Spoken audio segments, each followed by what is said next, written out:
আমি তো আগে মন্ত্রী ছিলাম, ঠিক না? মন্ত্রী ছিলাম। আমার মন্ত্রী যদি না হয়, আমি কি বা এমপি যদি না হয়, জনপ্রতিনিধি না হলে কি কাজ করা যায়? তবে একটা উন্নয়ন আমি করেছি যেটা তাদের চোখে পড়ে নাই। দীর্ঘ 22টি বছর আমি আত্মার উন্নয়ন করেছি। দীর্ঘ 22টি বছর ইসলামের কথা বলেছি।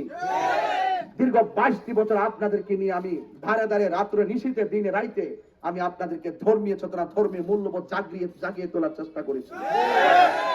এই জন্য আপনারা আমাকে সাদরে গ্রহণ করেছেন।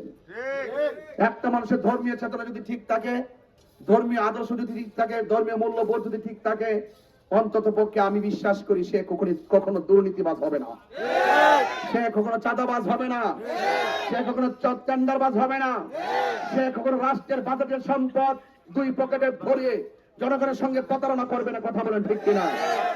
এই জন্যই অনেকের কিছু ভয় লাগতেছে। তাহির হুজুর তো আগে ওয়াজ করতে এটি বালা ছিল, কি লেগে বেটা রাজনীতি চাইলো, এমনি তো সম্মানের অভাব ছিল না। আল্লাহ রহমতে এই দেশের এমপি, মন্ত্রী এবং বাংলাদেশের সর্বোচ্চ জায়গা পর্যন্ত প্রশাসন থেকে শুরু করে সবাই আমার মায়া করে।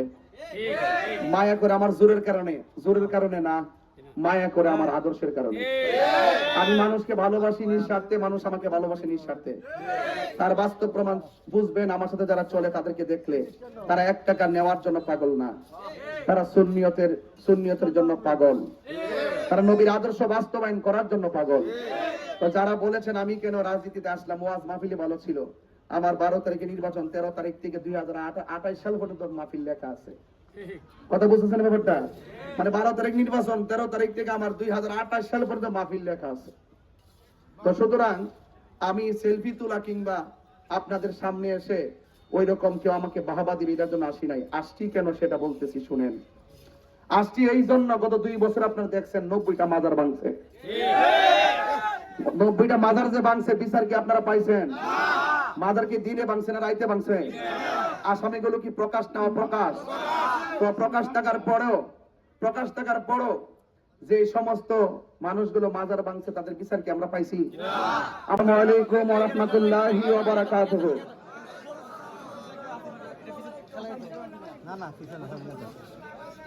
প্রিয় শৃঙ্খলাবাসী, শাকির মোহাম্মদ একটি ঐতিহ্যবাহী ব্যবসায়ী জায়গা, অনেক ব্যবসায়ী ভাইরা, আল্লাহ পাকের শুকরিয়া আদায় করছি যিনি আমাদেরকে আজকে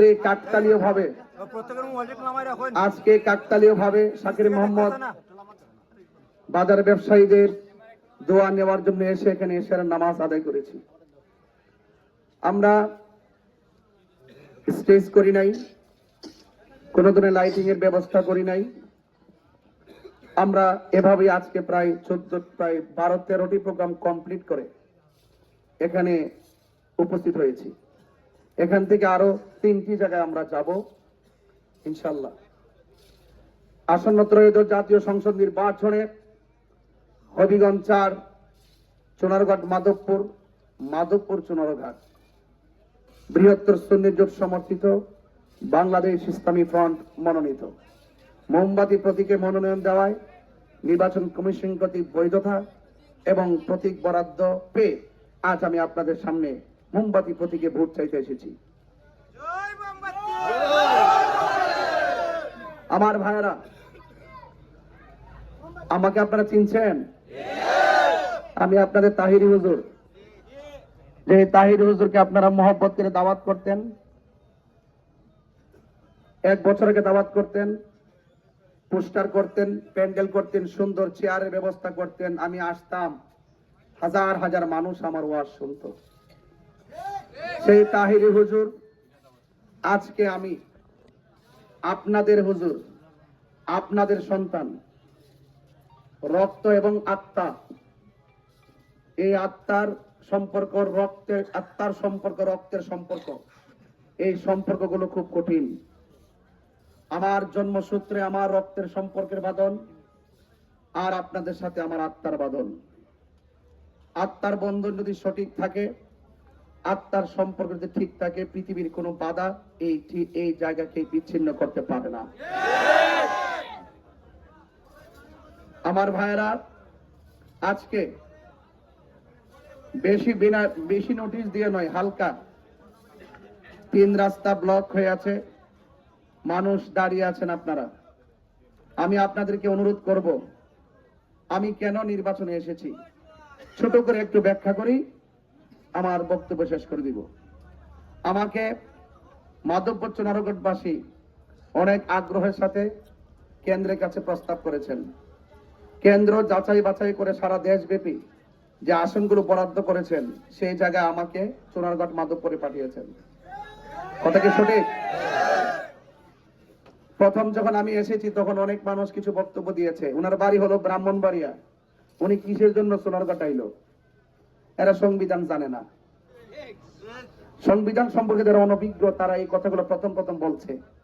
যখন আমি মিডিয়ার মাধ্যমে, জাতীয় চ্যানেলের মাধ্যমে সংবিধান তুলে ধরেছি, আলহামদুলিল্লাহ ওনারা কিছুটা সংবিধান বুঝেছেন। না বোঝালে স্বাভাবিক, যে বোঝানো সেটা বলতেই পারে, আমাদেরকে বোঝাতে হবে। আমাকে যদি কেন্দ্র বলতো রংপুর যাও, আমাকে রংপুর যেতাম। যদি বলতো নোয়াখালী যাও, নোয়াখালী যেতাম। কারণ কেন্দ্রীয় শৃঙ্খলা, দলীয় শৃঙ্খলা মানতে হয় কি হয় না? তো যাই হোক, আমি এসেছি। অনেকে বলেছেন ওনার বাড়ি ব্রাহ্মণবাড়িয়া, তিনি মাধবপুরে সোনারঘাটে কি উন্নয়ন করেছেন। আমি তাদেরকে বলতে চাই, ওনারা উন্নয়ন চাইছে নাকি? অনেকের কাছে ভয় ঢুকে গেছে যে তাহির সাহেবকে এখানে যেভাবে সুন্নি জামাত গ্রহণ করেছে, এই জোয়ার যদি চলতে থাকে তাহলে তো সমস্যা হয়ে যাব। আমি তাদেরকে বলবো একটা কথা মনে রাখবেন, রাজনীতি নিয়ে, এবারে নির্বাচন নিয়ে যে এক আকাঙ্ক্ষা সৃষ্টি হয়েছে, সর্বস্তরের মানুষ, মুসলমান, হিন্দু, সনাতন ধর্মী, বাজার ব্যবসায়ী, শ্রমিক, চা শ্রমিক সহকারে তাদের ভিতরে যে রাজনৈতিক যে উচ্চাকাঙ্ক্ষা তৈরি হয়েছে, এই রাজনৈতিক আকাঙ্ক্ষাকে পূরণ করতে হবে ব্যালট যুদ্ধের মাধ্যমে।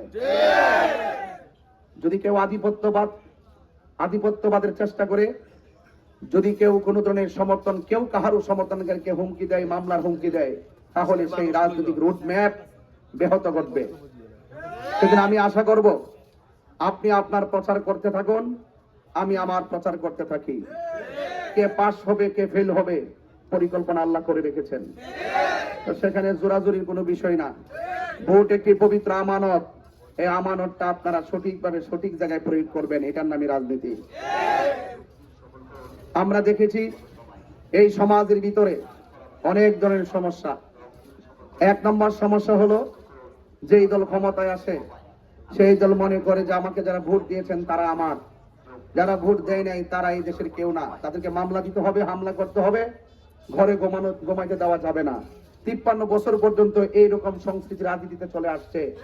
যখনই রাজনীতি অস্থিরতা দেশে শুরু হয়েছে, 1 নম্বর যখন এক রাজনীতিবিদের কাছে আরেক রাজনীতিবিদ নিরাপদ নয়, তখন আহলুস সুন্নাত ওয়াল জামাত স্পেশালি ভাবে এই রাজনীতি করার সিদ্ধান্ত ধারাবাহিকভাবে নিয়ে আসতে আজকে আমি আপনাদের সামনে উন্মোচন হয়েছি। আমি আপনাদের কাছে আবারও বলছি, যে আমাকে ভোট দিবে সেও আমার, যে আমাকে ভোট দিবে না সেও আমার। অনেক মানুষ বলেন, আমি শুধু আজকে কারণগুলোই বলছি, বক্তব্য দিবা আবার এসে। আজকে পথসভা লিফলেট বিতরণ ছিল, এজন্য সমাবেশ করতে আসি নাই, শুধু দোয়া নিতে আসছি আপনাদের কাছ থেকে। অনেক মানুষে বলে আমাদের মসজিদের ইমাম রইসুদ্দিনকে প্রকাশ্যে মব ভায়োলেন্সের মাধ্যমে হত্যা করেছে, আমরা কি সেই বিচার পাইছি? শহীদ ফারুকীকে শহীদ করেছে, আমরা কি সেই বিচার পাইছি? আমি দেখেছি গত কিছুদিন আগে একজন হিন্দুকে বাইরেতে গাছের মধ্যে উঠায় আগুন দিয়ে পুড়াই ফেলাইছে। এটা কি সভ্য রাজনীতি হতে পারে? যখনই দেশের মধ্যে অস্থিরতা শুরু হয়েছে, সেই অস্থিরতাকে দূর করার জন্য আহলুস সুন্নাত ওয়াল জামাত 53 বছর ধরে যে রাজনীতি দল আহলুস সুন্নাত ওয়াল জামাত যে একমাত্র শান্তিপ্রিয় দল, দেশের অস্থিরতা, সার্বভৌমত্ব হুমকি এবং দেশদ্রোহীদের কবলে এই বাংলাদেশ যেইভাবে নির্যাতিত হচ্ছে, নিষ্পেষিত হচ্ছে, সেই নিষ্পেষিতের হাত থেকে এই দেশকে, দেশের মানুষকে বাঁচানোর জন্য, সেভ করার জন্য, অধিকার ধারা মানুষের অধিকার ফিরিয়ে দেওয়ার জন্য, সুবিধা বঞ্চিত মানুষের সুবিধা ফিরিয়ে দেওয়ার জন্য, ব্যবসায়ীদেরকে চাঁদাবাজদের হাত থেকে রক্ষা করে শান্তিপ্রিয়ভাবে ব্যবসা করার সুবিধা করে দেওয়ার জন্য, চা শ্রমিকদের সাথে যেইভাবে অর্থনৈতিক বৈষম্য সৃষ্টি করা হয়েছে, চা শ্রমিকদের ওই অর্থনৈতিক স্বাবলম্বী ফিরিয়ে আনার জন্যই আহলে সুন্নাত ওয়াল জামাত দেশের হাল ধরার জন্য, দেশের মানুষের হাল ধরার জন্য রাজনীতিতে মোমবাতি প্রতীক নিয়ে চুনারঘাট মাধবপুরের মধ্যে আগমন করেছে। কথা বলেন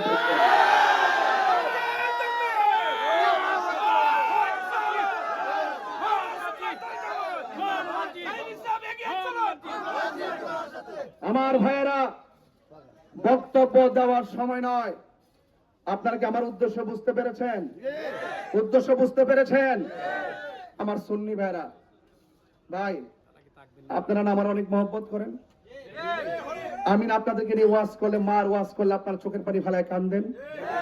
আমি আজকে তো তেমনিয়া যখন ওয়াজ বক্তব্য দিতেছিলাম, যখন আমি কবরের গজল মোনাজাতে টান দিছি, মানুষগুলো দাঁড়ায় অশ্রুসিক্ত নয়নে কান্না শুরু করেছে।